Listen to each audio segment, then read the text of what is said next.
conservative than Newt Gingrich, and he's got some momentum, and he doesn't have personal scandals. He's just been married to the one woman and he's got a lot of kids, and he can unite all segments of the Republican Party because he's strong on the military, he's an economic conservative, and he's a social values conservative. So he can unite all three wings of the Republican Party. So I'm hoping that he becomes the major alternative to Mitt Romney, and right now I'm hoping that Rick Santorum wins. So 6 months ago I was kind of rooting for Michelle Bachmann, and then I was rooting for Rick Perry, and then I was rooting for Herman Cain, then I was rooting for Newt Gingrich. They've all had their time in the sun. They've all faded. So now I'm excited about Rick Santorum. Can I talk? Yeah.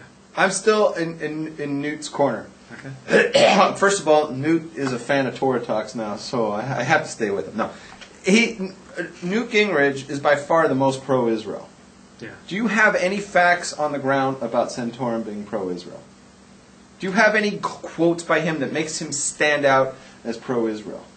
Well, he said, "I support Israel." I'm sure, Okay, well, sure he has. So Obama says he's the most supportive, most pro-Israel president ever. Yeah, big deal. That means nothing. Newt Gingrich has said, right?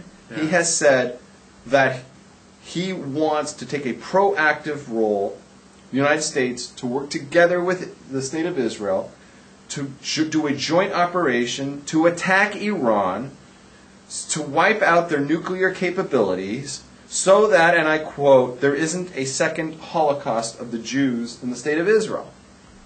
And I end quote. And he said that Ahmadinejad, you better believe when he threatens to annihilate the Jews, that he doesn't need to send the payload by way of rocket. Right. Right now they have suicide bombers who walk right into State of Israel and they blow themselves up. Why would they not blow themselves up with a nuclear bomb? And Gingrich said it only takes 3 nuclear bombs in the State of Israel to wipe out most of the population. Right? He gets it.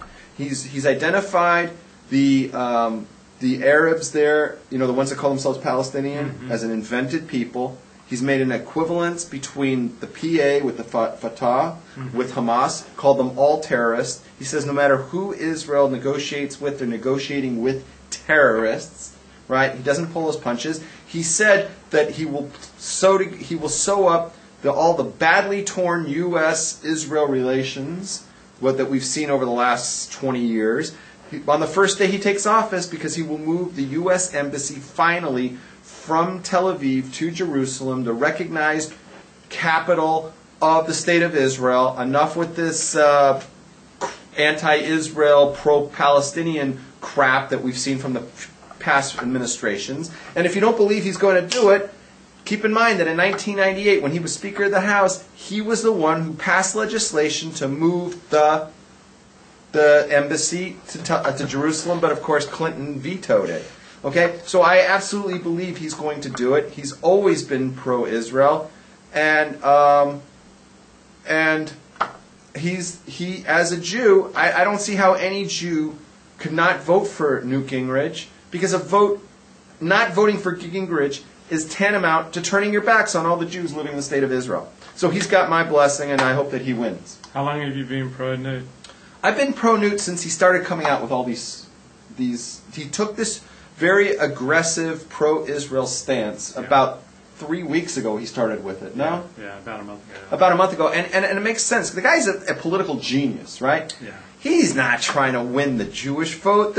Is anybody crazy enough to think that getting the Jewish vote will help you get the Republican nomination? It won't. Right. What he's after is the Christian vote, Yeah. because it's the evangelical Christians that are going to determine this election, right? Because they're not going to go for Romney, and they're not going to go for Ron Paul. Right. So there's 50% of the party is up for grabs. Yeah. He knows that he doesn't have, like you said, the personal life to compete with these other guys, right? He knows that when it comes to financial, fiscal... Fundraising. Fiscal conservatism, Yeah.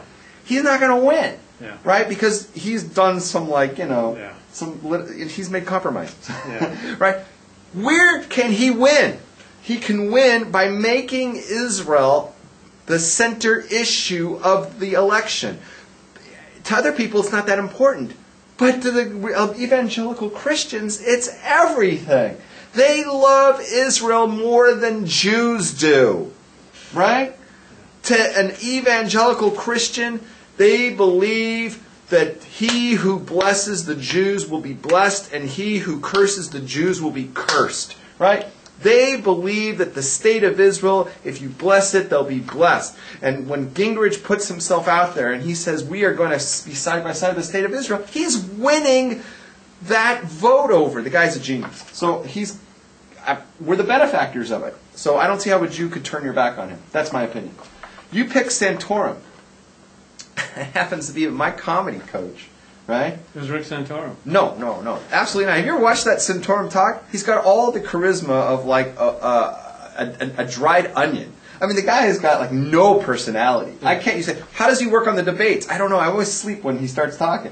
Santorum is the most boring guy in the. He's such a goy, right? He's up there like he always like talks about Jesus and stuff. I mean, he's really a goy.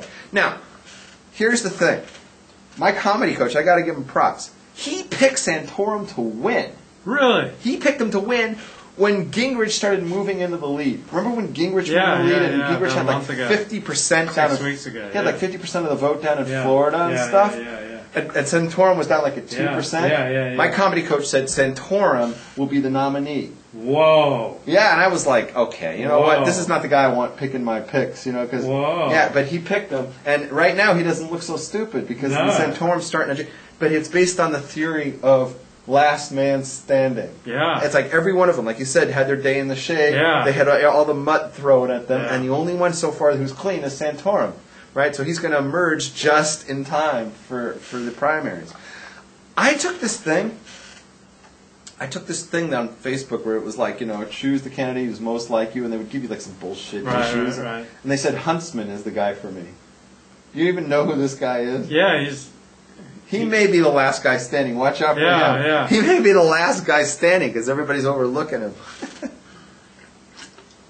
All right, you can rebuttal whatever I just said. Well, almost everything Newt says I find very exciting. He certainly knows how to speak and how to punch the buttons of conservatives, but